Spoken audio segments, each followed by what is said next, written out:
Welcome to partialarc.com. Don't do that.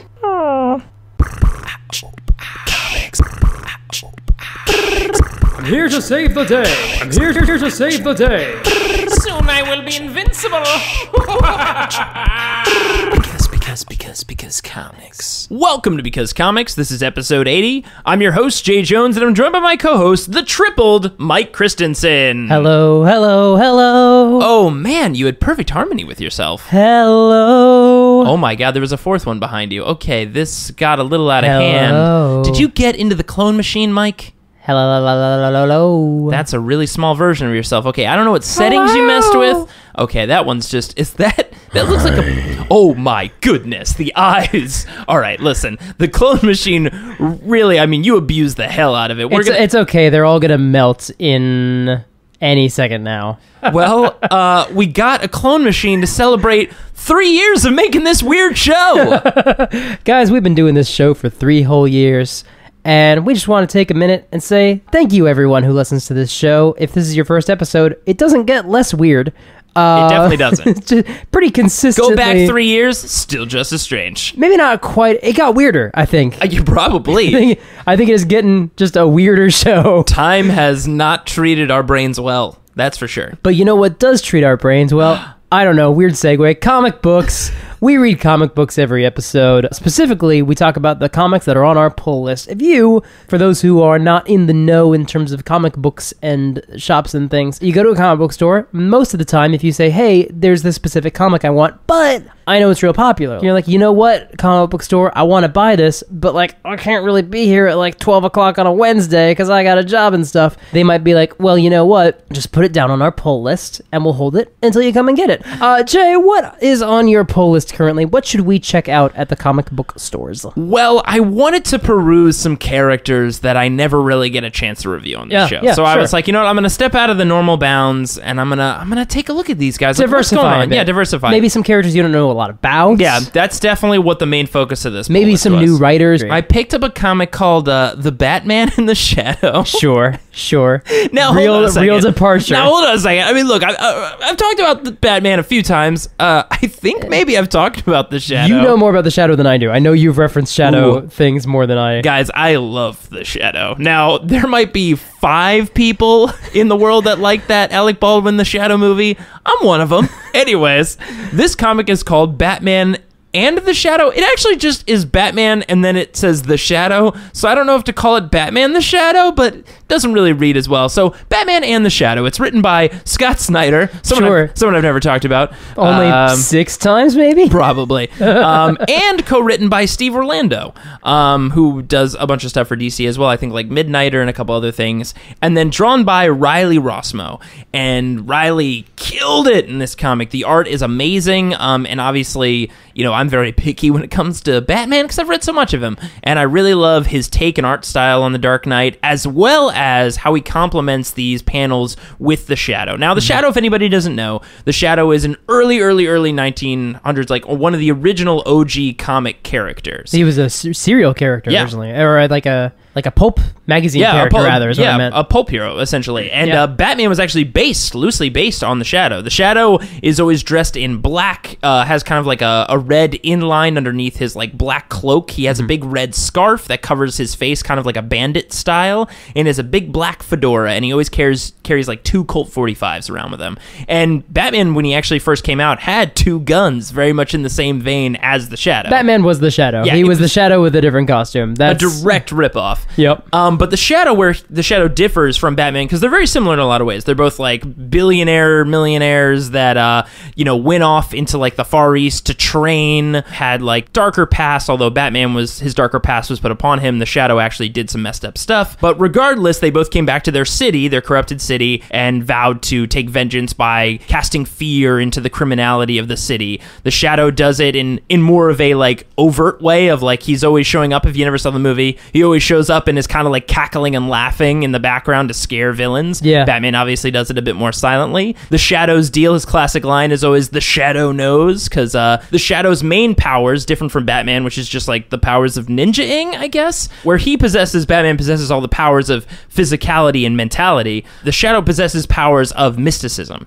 He can turn himself into a shadow. He can project illusions into your mind and different things like that. And I've loved the character forever. And finally, they're in a comic book in one. The first issue is out at this point. I believe it's a short issue run. It's only about 5 issues or 6 issues total. Clearly, they're setting up some things right away to jump in the first issue, but I'll give you a little bit of a taste because there's a lot to digest, and I really recommend you guys checking it out, even if you know nothing about the Shadow, which Scott Snyder and Steve Orlando definitely take into account when they're building this out. They kind of slowly dip you in. But really, the story starts where a man named Lamont Cranston, who is the name of the Shadow, he's a regular guy that works at Arkham Asylum, just a mild-mannered fella. And Wait. Yeah. Okay. Oh, I'll get there. Okay, go ahead. A mild-mannered fella who's like bringing food around, and you see him like giving food to like Maxie Zeus and like to Mr. Freeze and like even the villains. Maxie Zeus. Yeah, he's in it. It's great. But even like the villains kind of respect this guy, and he's kind of played off early on in the comic as a nice dude. Well, things don't go well for this character. Okay. And sure enough, Batman and police show up on the scene, and they're like, okay, what's going on with this guy? And it seems like he was attacked or assaulted by some mysterious character. And sure enough, Batman makes chase after someone, and it turns out it's the Shadow.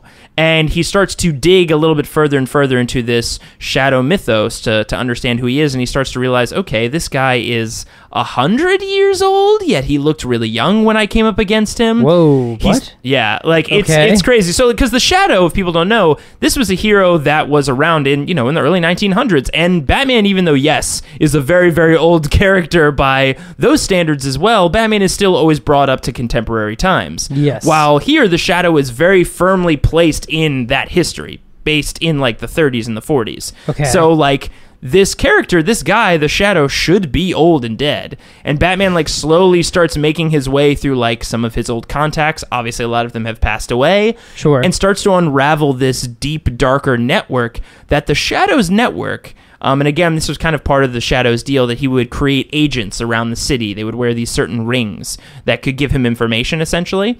Think of them like Sherlock Holmes irregulars, if you know who those are. But anyways, Google it. He starts to figure out that the Shadow might still be in operation and in secret and have this network of Shadow agents around the city.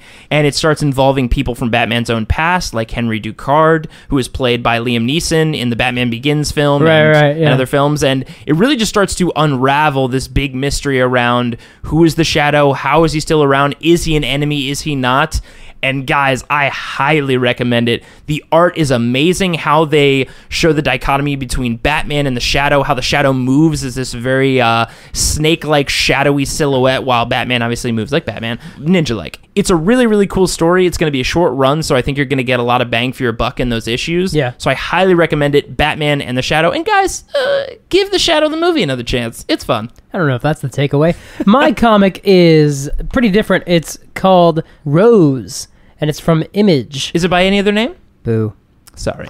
Well, we're going to be talking about Shakespeare pretty soon, so that's kind of appropriate. I was trying to give it a little bit of a tee up there. It's written by Meredith Finch with art by Guara, and it is a fantasy story, and it exists in a fantasy world where there are people who have this sort of magical destiny, and they're called guardians, and they have been hunted out. Ooh. And magic is illegal. Oh, boy. And the queen is, like, super duper, like, she has a lot of magic, but she doesn't want anyone else to have magic. She's got a little bit of that. Now, Mike, that seems a little bit hypocritical. It is a little bit hypocritical. Also, she keeps her father chained to her throne. Oh, goodness. And sometimes her father's a skeleton.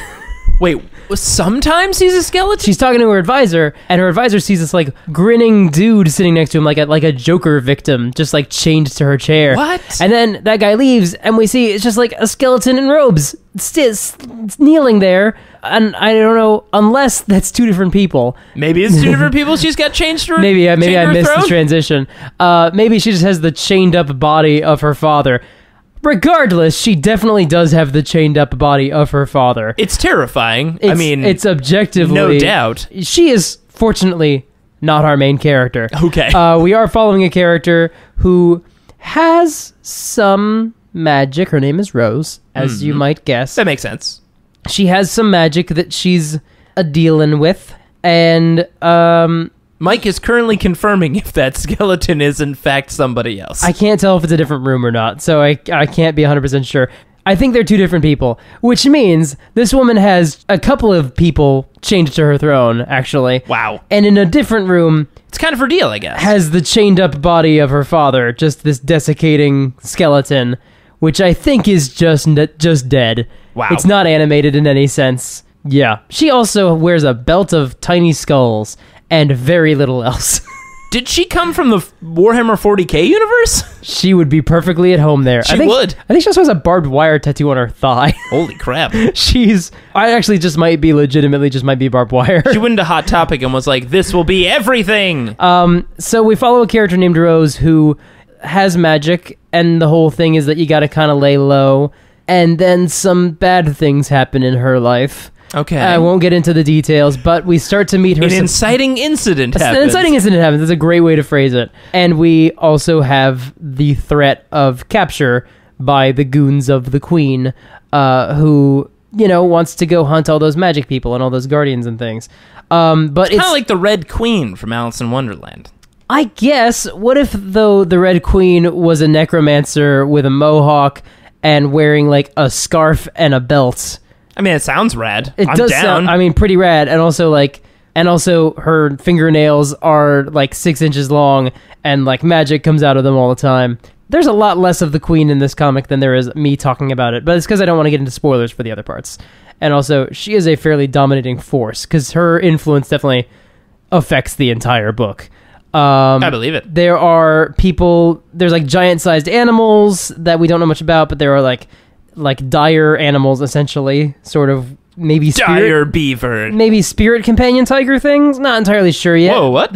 Well, this is very much it's the first issue, just getting up to speed. So is this a comic, essentially, my question is, Yes. is it very much like every time you see one of these things it explains it, or is it doing it very much in the vein of like Warren Ellis, Declan Shalvey comics where they just like, they show you things and they're like, yeah, figure it out. We're not going to explain it to you. It's a little bit Avatar: The Last Airbender. Okay. We get an opening intro of like, hey, here's some things that happened, and then this happened.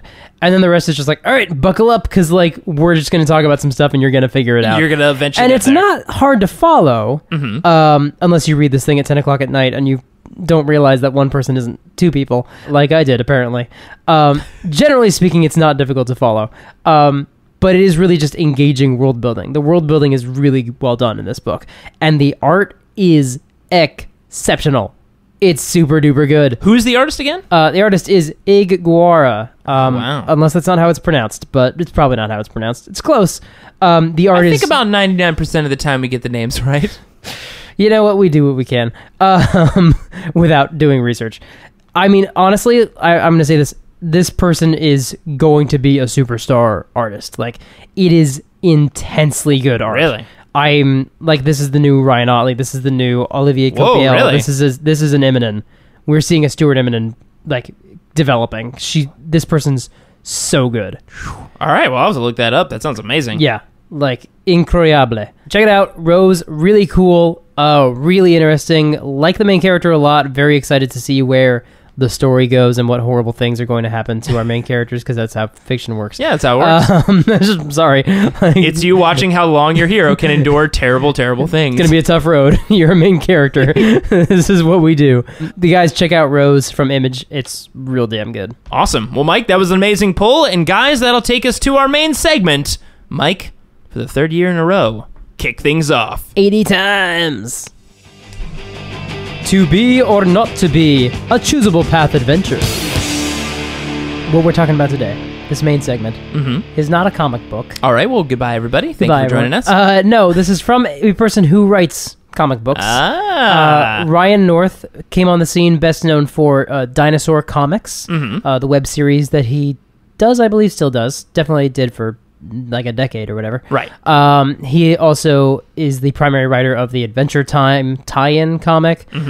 He brought back Squirrel Girl. We've talked about him on the show. Yeah. And now she's going to have her own TV show. But this is a comic. No, it's not. It's a book called To Be or Not to Be. It is a choose-your-own-adventure style approach to Hamlet. This was kickstarted a while back. Now, this does have some art in it. It has 100 pieces of art, and I'm not going to list everyone. Just going to say some of the artists are... That's almost a comic book. Faith Erin Hicks. Well, it's like a 600-page book, so it's... All right, fair enough. It's an illustrated novel, I would say. Faith Erin Hicks, Chris Straub, Jess Fink, Chris Hastings, Kate Leth, Mike Krahulik, Noel Stevenson, Jim Zub. Those are just some of the people. Oh, man, that's a lot of great artists. Yeah, a lot of good people have done this. So, here's the introduction. Oh, boy. Is everyone ready to go on this Hamlet adventure? Now, Mike, for people that don't know Hamlet that well, which was written by the old bard. Well, you know what, Jay? I'm about to read an introduction. Let's see what happens. Okay, here we go. William Shakespeare, 1564 AD until whenever he died, was well known for borrowing from existing literature when writing his plays. Romeo and Juliet is pretty much lifted entirely from Arthur Brooks' poem The Tragical History of Romeus and Juliet. Wow. Dude didn't even change the names. And as recent Shakespeare scholarship has established, the famed play William Shakespeare Presents Hamlet! Was lifted wholesale from the volume we're about to enjoy, To Be or Not to Be. To Be or Not to Be is both the earliest recorded example of books as game genre, as well as the first instance ever of the then newish English language that was kicking around in an adventure being chosen by you, the reader. We've gone ahead and added illustrations, plus we've taken the liberty of marking with tiny little Yorick skulls the choices Shakespeare himself made when he plagiarized this book back in olden times.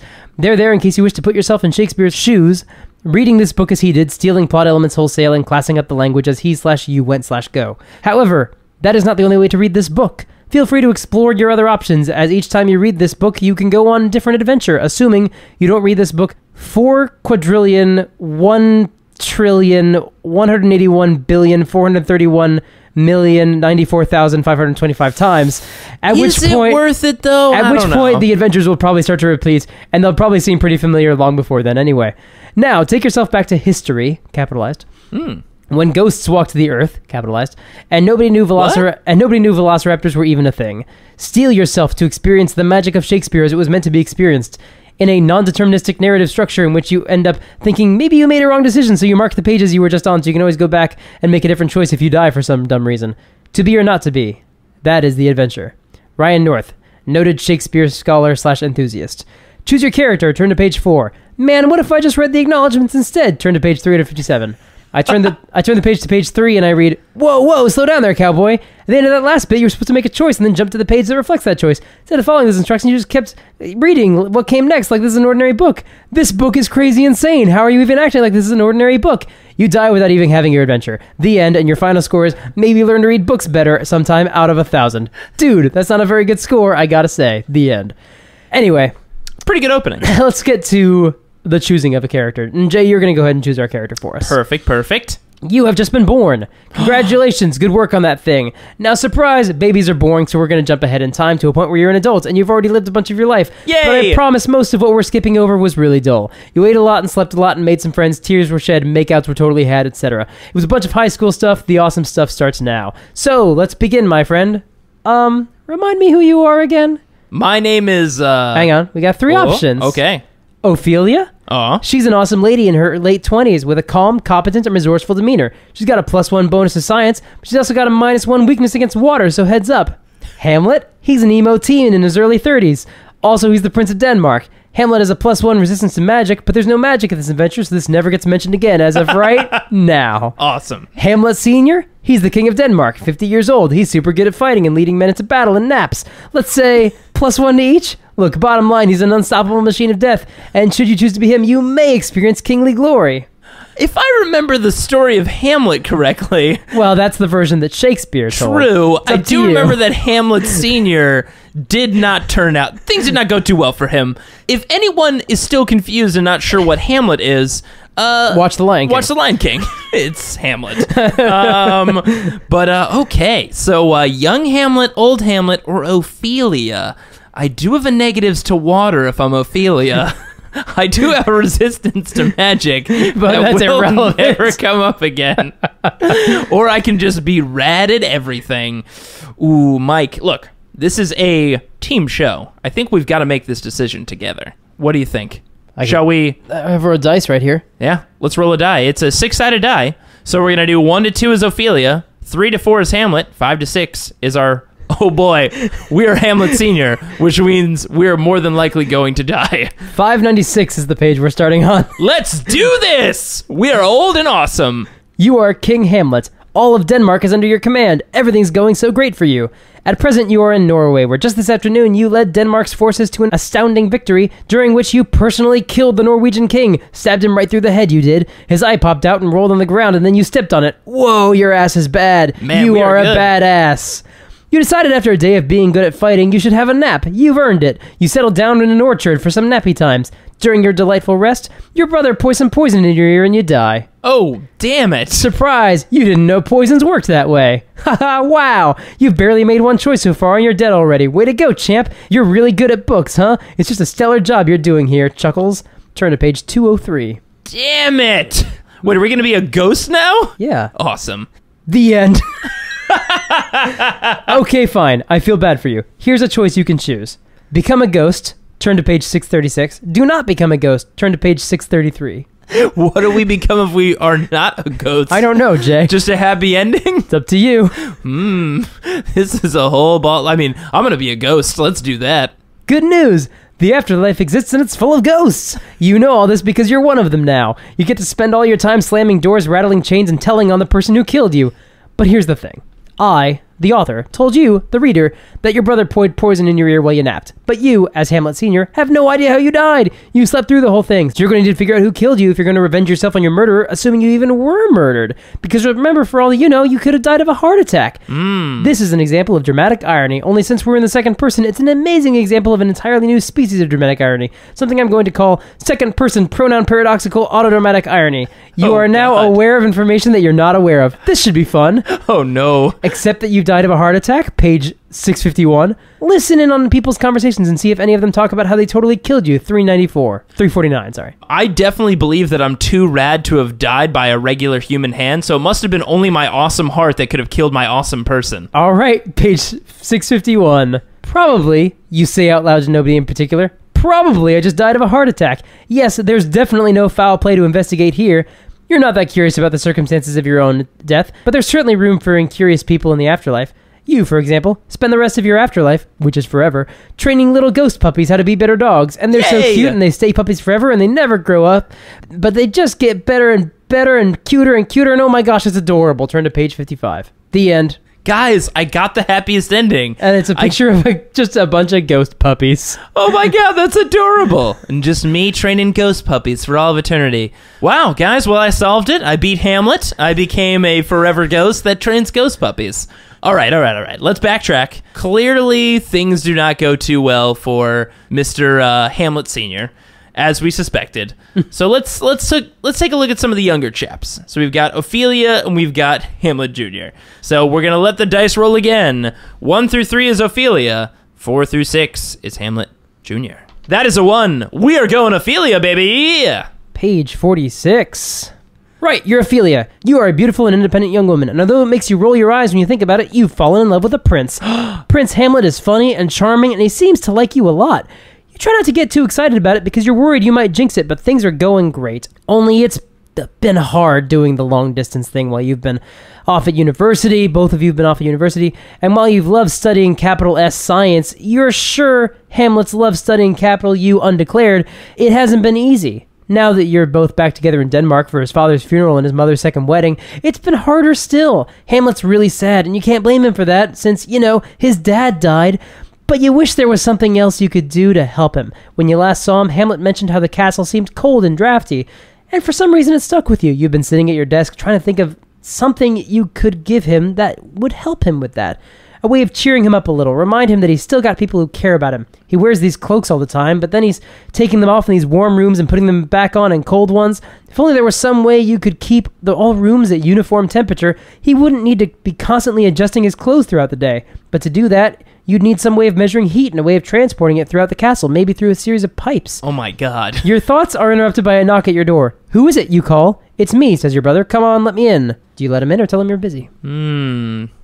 I mean, he might be able to help me in my air conditioning development that I guess I'm putting on right now. Central heating, I think, is what you're working on. Yeah, central heating, AC. I mean, hot and cold. You got to balance the both. Yeah. You got to do one to accomplish the other or something. I don't know how science works. But you do, because you're Ophelia. Turning to page 484. You open the door for your brother. You can come in, you say, but I don't want to hear any more opinions about my personal life. If you sleep with Hamlet, you're a slut, he says. Whoa, not cool, bro. Well, do you slam the door in your face? Or in his face, rather?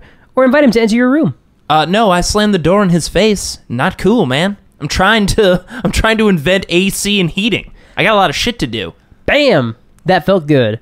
Laertes shouts through the door that he's sorry and just wanted to say goodbye before he left for France. But when you open the door a crack, he sticks his head in and says, I'm just saying, have sex with him in your damaged goods. You slam the door in his face again, barely missing his nose. You shout through the door that if you're damaged goods, he's an entire shelf of unsellable eggs that went off weeks ago. And also, as your brother, he's got an entirely unhealthy interest in your sex life. Nuh-uh, you're unhealthy, Laertes shouts in return, and then you hear him stomp away down the hall. What a jerk, and his retorts don't even make sense. Return to your desk, page 430. So we are a little bit off of the little Yorick skull in uncharted territory here. Oh boy, So let's see we're what getting happens. deep into the center of this book.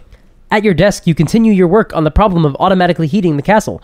Hours turn into days, and you're generally left alone by both your family and your boyfriend. Your father ignoring you is no big deal, and while you're a little worried about Hamlet not stopping in more often, he has asked you to leave him alone for a while he mourns, and you're respecting his wishes. But if you're going to be honest with yourself, you've also just really gotten absorbed in this problem. You decide to split the problem into sections, delivering heat and knowing when to deliver heat. It would be possible to put servants in every room and have them report when it's too cold, but that's both expensive and unreliable. I would agree. It depends on the servant, the warmth of their clothes, how much they love to lie to people about what temperature their skin is sensing, and so on. Lie to people about what their skin is sensing? You're wandering the castle grounds when it hits you. I told him it felt like 74, but it really felt like 69. Hey, yo.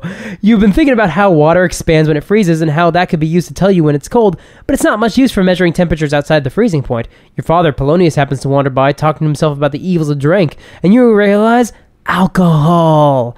The right alcohol would expand linearly with heat, and putting it in a slender glass vial, you could measure the size of that liquid, which would correspond 1-to-1 with temperature. Putting the same markings on each of the glass vials at the same temperatures, you've got a universal, comparable, and consistent way of measuring heat. You wouldn't have to rely on a servant's impression. They could just tell you what line the alcohol has reached. You run back to your room to start working on the prototype. Just as you complete it, you hear a knock at the door. Who is it, you call? And oh my, who should answer from the other side of the door? Seriously, who should answer from the other side of the door? Choose your boyfriend Hamlet, your father Polonius, or your best friend Dromisius. Oh, I'm definitely picking that one. You. So you could have to say that name again. God damn you. You bastard. You set yourself up for that one. Drumisa. He's gonna pick this one. Dromisiomymus. Nice. Oh no. This Here we dude go. wrote dinosaur comics. Wait, what? Who's my best friend? Dromisiomymus. Is he a dinosaur? Well, let's see. Hamlet's at the door. That's right. Turns out that simply wishing for someone to be at your door doesn't change who's actually there. Damn it! I don't have power over reality after all. You don't control reality with your thoughts, Ophelia. Damn it. Sheesh. Anyway, Hamlet opens the door and steps into your room. It's me, he says. You haven't seen each other for a while, so it's great to see him. You run up and throw your arms around him and you smooch. It's just like old times. But the moment passes, and when you look at his face, you can see concern written all over it. He's troubled by something. Do you want to ask him what's troubling him or wait for him to tell you? Well, I have been worried about his hot and his cold predicament. You know what? I think I'm going to push the envelope even though it's been months and months and ask him, hey man, what's going on with you? You ask him what's wrong and... Well, there's no other way to put this, so I'll give it to you straight. Hamlet tells you about a spooky ghost and a plan for murdering his stepfather, Claudius, pretender to the throne. I'll be frank, it sounds crazy. A ghost? Murder? But he is your friend and lover, and you're not going to leave him hanging out to dry. As gently as you can, you tell him you're pretty sure ghosts don't exist, but even if they do, he needs to be certain that the ghost he saw was actually the ghost of his father. What if it was some other ghost trying to mess things up? That seems to give him pause. Hamlet admits he never actually asked the ghost for information only his dad would know. It's possible the ghost could be an imposter. Look, I mean, clearly Hamlet Jr. has not been in ghost situations before. You always got to identify that ghost. I'll come with you tonight, sweetie, you say. We'll go together, and if a ghost shows up, we'll figure out what to do. You're confident no ghost will appear and that this will all go away. You take his hand and squeeze. Hamlet looks up at you and you can see his relief. Okay, he says, smiling. You go to see the ghost that evening. Evening comes and Hamlet leads you to the spot outside where he first saw the ghost. We have to wait around till midnight, he says. I think that's when he normally shows up. You pass the time, you play a storytelling game you enjoy where you say one word of a story and he says the next word, and neither of you knows where the story will go. Once, you begin. Upon, he says. A, you say. Time, he says. There, you say. Was, he says. A, you say. Beautiful, he says, looking at you. You smile. Prince, you reply, and he smiles back. Who, he says. Wanted, you say. 2, he says. Kiss, you say. His girlfriend, he says. That's cheating, you say. And then you're kissing. Oh. You want to make out for a while, or don't make out because, and you can't believe you're thinking this, but what if a ghost catches you making out? I am self-conscious about ghosts catching me, but this Hamlet is a pretty damn good kisser. I'm going to keep on kissing this Hamlet. You make out for what seems to be quite a while, as the night is warm and the stars are stunning and there are no bugs here to bite any exposed flesh, and before you know it, you've totally made out as much as possible to totally make out. Nice. And you fall asleep in each other's arms. If ghosts exist, and if one really did show up, he certainly had the good grace to leave you alone for the makeouts. Also, he was probably embarrassed. You were both way naked. Whoa. The two of you returned to That was a pretty hot makeout session. The two of you return to the same spot the next evening, and the evening is after that, but it becomes more and more a date night, and less a specter from beyond the grave wants to get some murders done thing. So yeah, it's kind of like their secret code to be like, yeah, let's go do laundry is basically, yeah, let's go see if the ghost of your dead father shows up outside. But it's for hot makeouts. King Claudius and Polonius are not exactly thrilled with the two of you being together, but on the flip side, any urges to commit regicide that were floating around have begun to fade too. Oh, nice! Though you talk about it often, the whole encounter with the ghost, if it really did happen, takes on the quality of a dream. Rather than do the long-distance thing again, you decide to move in together and get your own place here in Denmark. Together, the two of you work on finalizing the invention of the alcohol thermometer. It works! Whoa! And even figure out the other half of it, a way to move heated air throughout a building. Congratulations, you invented tidal heating! It's an invention that all of Denmark wants and most are willing to pay for. While it's not the largest, you do live in the most comfortable estate in the entire country, thanks to that heating money. One bright summer day, as the two of you walk through the castle garden, you get down on one knee and say, "Sweetie, you're the most important person in my life, and I can't imagine ever living without you. I want to make you as happy as you make me every single day. Let's get married." You mean every word. Oh, man. It's not the most traditional proposal in the world, nor is it the most traditional wedding, but it's wonderful and beautiful and perfect. You're very happy. You don't invite Claudius to the wedding. Oh, hell no. A few years later, Claudius falls ill with some sort of lung disease and his doctors are unable to treat it effectively. He passes away only a few months later, having never produced an heir. Shortly after, the two of you become the new king and queen of all of Denmark. Your first child, Alex, is born 5 months later, and you all live very happily ever after. Turn to page 215. Oh, man, I am great at this book. The end. And it's a picture of you and Hamlet making out and talking about an alcohol thermometer at the same time. Oh, man, that's a great ending. Dude, I am good at this. I got one ending where I was training puppies as Ghost Dad, and now I got to be, making out with old Hamlet, selling my heating money, and living in a comfortable castle. This is not bad at all. That is a little excerpt of this book that I love.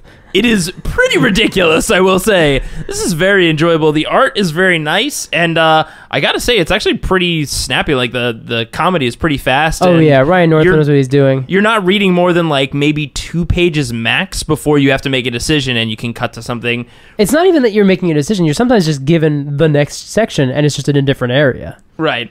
And, man, that one bit was great of just no, you can't force reality. It doesn't matter. I was really hoping my best friend, who you could not pronounce, was going to be a velociraptor. That would have been amazing. But I'll have to check out a few more tracks in that adventure to see if I can get a velociraptor, best bud. Also, he wrote a book called Romeo or Juliet. Oh. Which is the same idea. Oh, okay. Basically. And he also, a while ago, wrote a comprehensive analysis of the novelization to Back to the Future. Holy crap. In multiple installments on Tumblr. That is a book on Amazon that you can also buy. That's amazing. Wow. Well, Ryan North, thank you very much for your wonderful works in comics and also in books. But guys, that was our main segment, and that means we'll be going to our game, Would You Rather?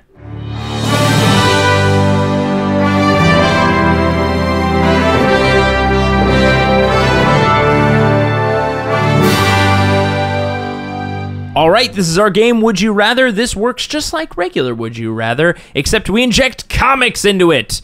So, Mike, this Would You Rather, it is, would you rather be running the editorial department of the Fantastic Four comic line or the X-Men comic line? And I bring up these two because these are both pretty neglected by Marvel these days. Because, they don't really own the film rights, and Marvel is really backing those film horses right now. So, the comics being supported for both, I mean, there's definitely still X-Men comics, some. There are still some X-Men comics because they are kind of a powerhouse that you have to... Yeah. That you have to still be publishing. They definitely still bring an audience, but Fantastic Four, my God, I feel like... They haven't published a Fantastic Four comic in over a year, I think. Wolverine's dead. Yeah, and still dead. Impressed. I mean, to be fair, X-23 is the new Wolverine, and she's great. Like, I like her a lot. Oh, yeah. And people who enjoyed the film really liked her as well. Yes, she was awesome in the film. But there is a definite support structure behind one and not the other. But there is certainly not the support that you would have. Here's the other part of it, too. Avengers or Guardians of the Galaxy comic. Yeah, and here's the thing. Like, if you're running the editorial for X-Men, even though, yes, those stories still have a dedicated audience, I feel, at least from my perspective, the X-Men chronicle, like, the timeline and the story arcs are just so crazy and convoluted. That's honestly the problem, though. Anytime you do X-Men, like it so quickly complicates itself, and we've seen it happen in the films. We see it happen on every TV show.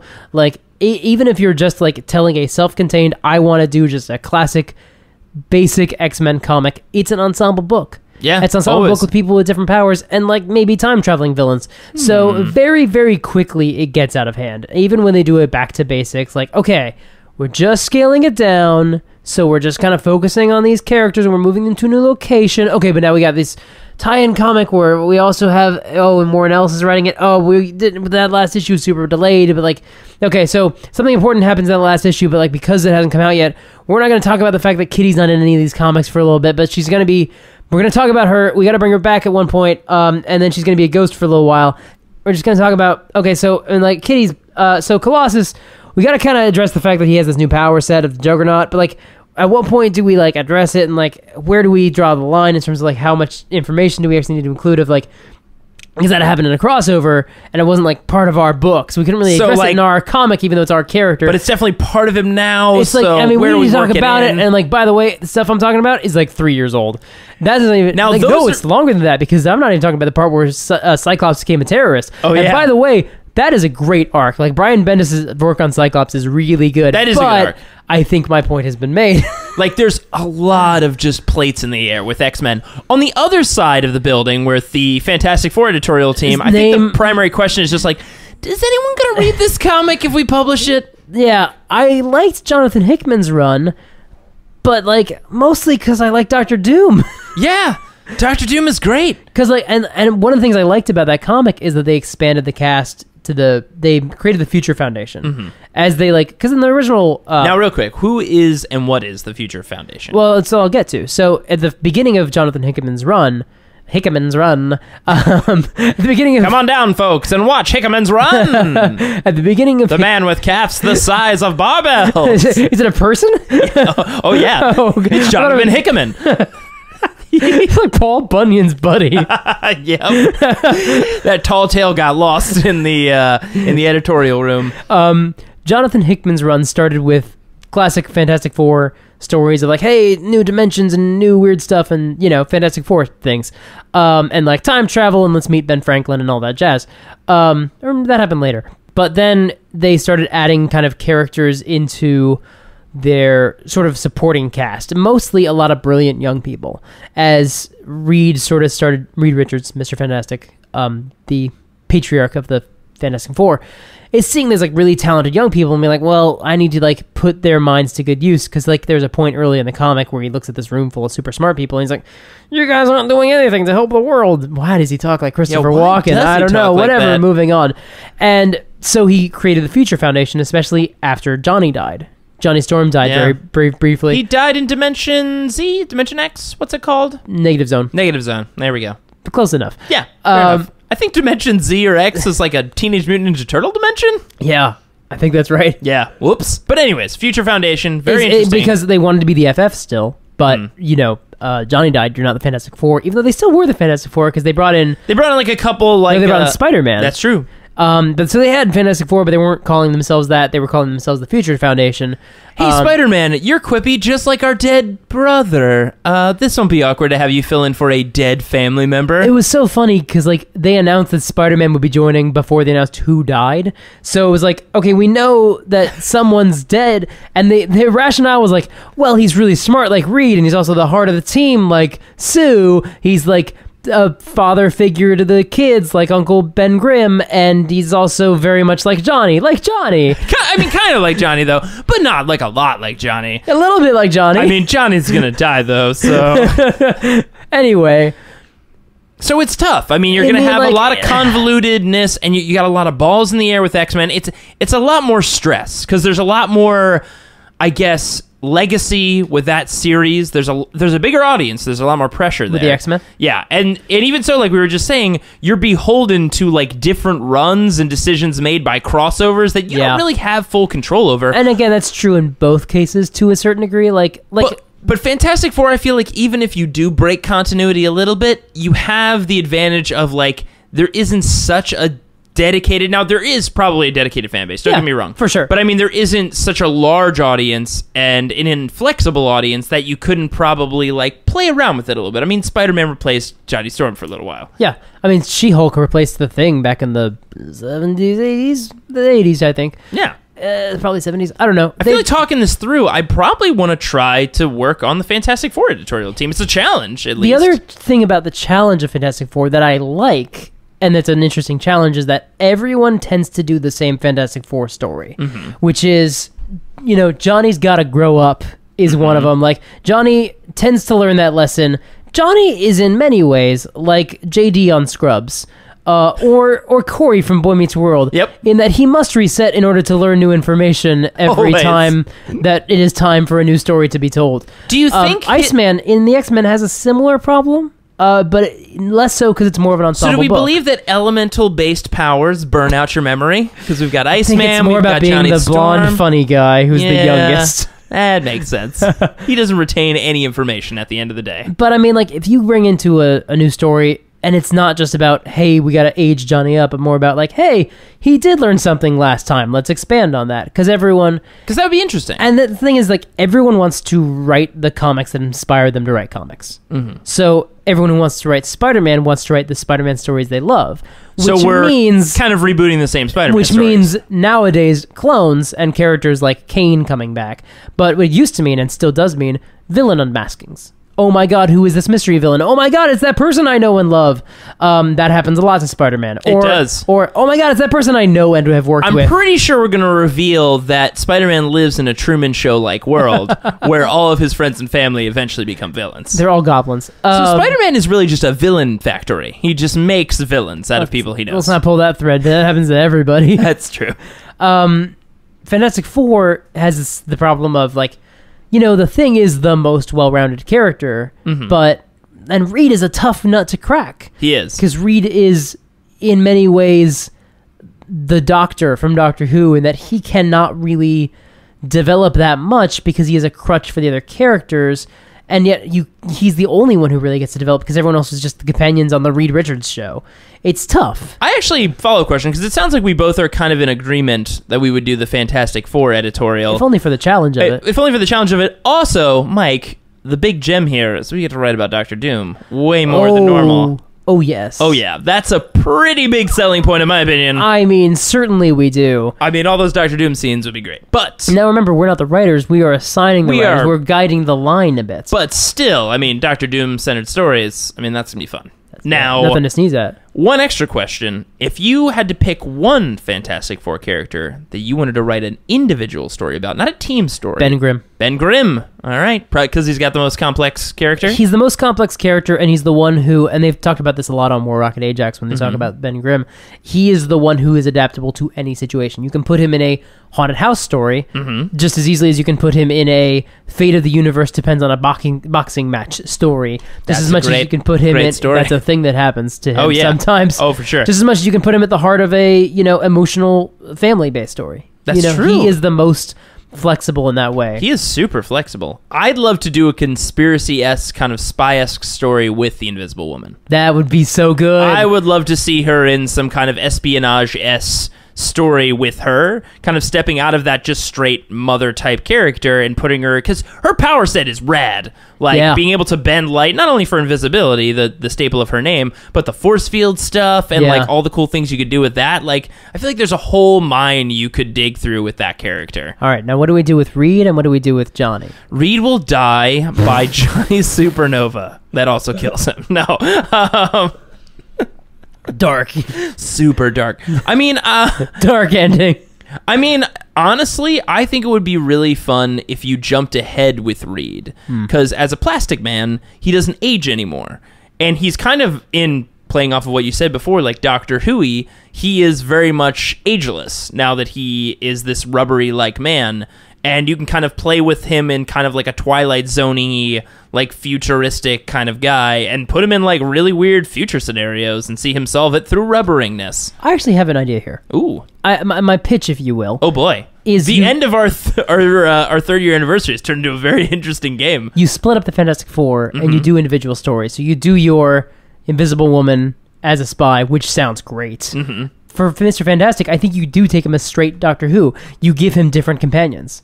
You have him go on adventures with not the normal people. And it would be interesting to see how he interacts with people who are not like his family. Yeah. Because he's so used to interacting with people that just like accept his, his limitations and his strengths as normal. I've got a pitch for Dr. Reed. Okay. For Mr. Reed. For Mr. Fantastic. Yep. Is that he learns of an exclusive school program in space for an exclusive, like, the smartest of the smart in the universe. Yeah. And he's been applying for years, which is why he's been getting into all these wacky science experiments. Okay. And he's finally accepted Hogwarts style by, like, some weird alien thing that comes and gives him an acceptance letter. He was like 50, right? Yeah, I know. Okay. And I'm just making sure we're on the same page. Yeah, he's not a kid. I mean, who knows? Anyways, and he goes there, and he is, like, kind of starts out as, like, a bit of the dummy of this universe school. That would be fun. That would be a lot of fun, and you could get up to like weird Twilight Zone-y shenanigans there.